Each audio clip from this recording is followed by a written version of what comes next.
may napansin na naman akong bagong loan app, or at least ngayon ko lang namalayan, at may nagre-request. So yung loan app na to, sabi nagpapahiram daw ng up to 30,000 pesos. And nakita ko rin yung ads niya sa YouTube. 8,000 daw, 0.05 yung daily interest. So, yung pangalan ng loan app ay si Easy Loan. At madadownload lang po siya sa Google Play Store. Kaya yun yung sisilipin natin. Kung kayo nagbabalak pa lang na umutang sa loan app na to, or kung gusto nyo lang siya makilala, then this video is right for you. Keep watching.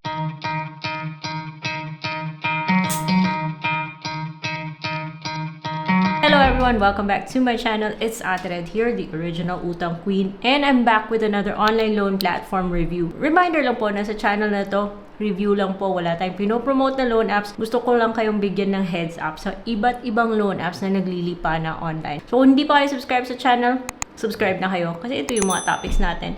And pakihit na lang po ng bell icon para kayo updated every time meron akong bagong uploads. Easy Loan po yung ating itatopic today. At nung chinek ko siya sa list of recorded online lending platform sa SEC na website, nabigla ako guys dahil rehistrado siya. But that doesn't mean na okay siya. Kung magbabasihan mo na yung mga screenshots niya, kung hindi ka careful or nagmamadali ka, baka download ka kagad ng loan app na to, but in the end, baka magsisi lang kayo. Sa huli ng video na kayo mag-decide kung okay ba yung loan app na to or wag na lang.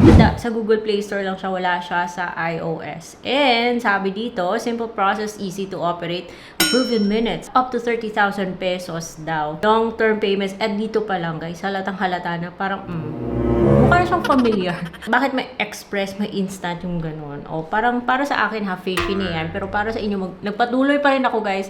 Dinownload ko pa rin yung loan app na to. High level security daw. Charot. So yung loan app na to, meron po siyang delete option or cancel account na medyo, ewan ko kung talaga bang nagka-cancel to. At parang ayaw ka niyang bitawan guys. Kasi nung nag-request ako mag-cancel, maghihintay ka pa ng 1 minute. Pagkatapos, i-confirm mo kung talaga bang magmamakancel ka. Tapos mag-OTP ka. So parang binibigyan ka niya ng chance na magbago yung isip mo. Kasi pag na-disapprove or hindi ka na-approve or sa madaling salita, na-reject ka, pwede ka lang mag-apply after 1 week.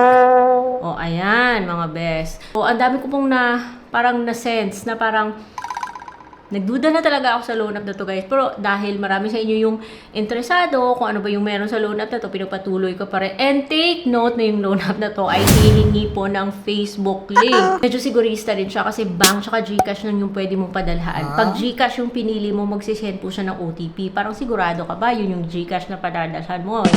Take note guys na yung loan app na to ay hihingi po ng mother's maiden name. Basta mag-ingat lang po kayo sa kung saan nyo binibigay yung mother's maiden name, ID, details, birth date. Kasi ito yung mga usually yung ginagamit pang verify sa mga bank accounts nyo. Kaya guys, yung ako lang kasi maingat ako guys. Planning ako. Kaya ito yung reason kung bakit hindi ko bigay yung aking bank details. Especially sa mga loan apps na naghihingi ng mother's maiden name. Yung ganun. To make the long story short guys, kamusta ba yung application process ko sa loan app na to? Okay, nagbigay ako ng iba't ibang mga information na yan. 3 contact details, permission. Pero guys, yung ending, pagkatapos ng 30 minutes, tagal niyang mag-assess, and yung ending, reject.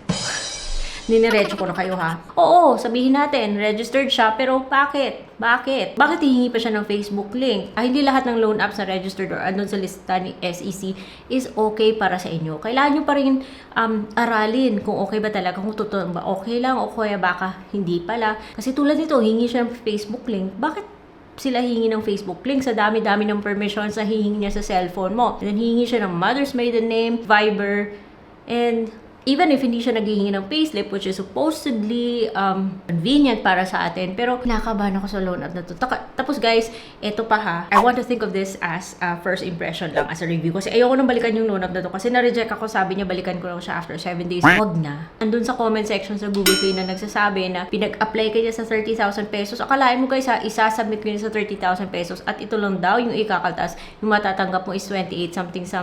Pero hindi mo alam, may iba na nabibigla na 1,000 lang pala yung na-approve tapos 650 lang yung natatanggap as per the comment section sa Google Play Store. So pag ganun, well, wait, pag-isipan muna, take the 30,000 pesos na sinubmit niya, take it with a grain of salt. Pinag-submit niya ako sa 30,000 pesos and in review, something like that, akala mo talaga, aasa ka talaga na 30,000 pesos yung na-applyan mo. Although all loans naman are subject to final approval and sometimes nag-apply tayo sa ganitong amount, iba yung approve sa atin. But it would be nice, diba? Or I would appreciate it if during the review process or kahit na sa pag-decide kung ito ba yung matatanggap ko, mabibigyan talaga ako ng yung totoo. Kasi parang kahit na pinakita niya ganito yung kaltas, but I feel like it's not transparent. Review sa Google Play Store, 1,000, yung natanggap 650. So yung kinaltas or handling fee is 350 or that's 35% of your loan. Imagine kung bibigyan ka niya ng loan na 30,000 pesos. Say na-approve ka nga sa 30,000 pesos, baka yung matatanggap mo is 20 something plus lang. So nakakatakot yung ganun, guys. Dapat sana bago tayo mag-submit, nakikita natin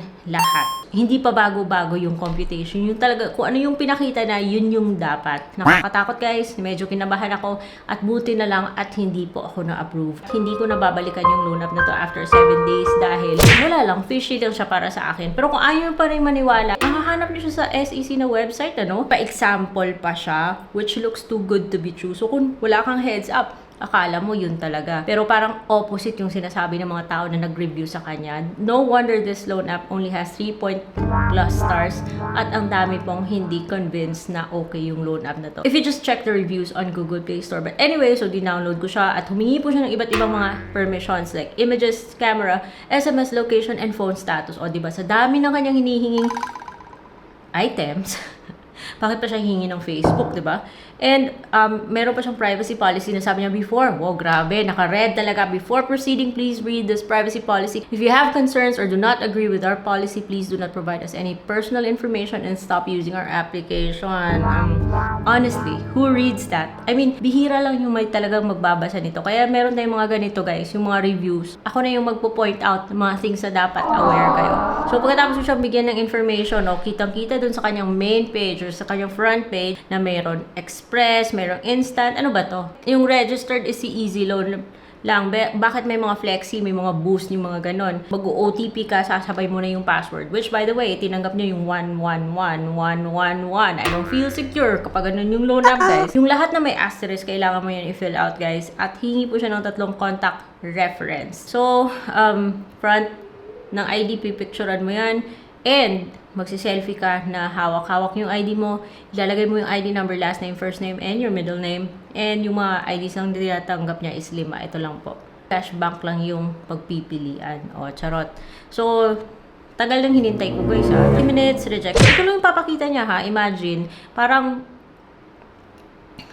aasa-asa ka talaga na 30,000 yung ma-approve sa'yo. Dapat silipin to ni SEC. Anyway, so, apply daw in 7 days kasi hindi niya ako in-approve, but di bale na. Ayoko na. Ayoko sa ganitong mga loan apps. At kung kayo ay or if you guys are wondering if meron bang mga online loan platforms that are better than this Easy Loan, syempre meron. That is why meron akong playlist, Legit Loan Apps by Ate Red. And nandun ko po nilagay yung lahat ng mga online loan apps na naging okay yung experience ko, approve man or reject, dahil registered sila at yung mga terms nila are far better than this Easy Loan. So yun lang mga guys, and thank you so much for suggesting na silipin ko to because you guys deserve right expectations. So, if you made it this far, then thank you so much for watching. If you're not subscribed yet, please subscribe, and I'll see you on my next vlog.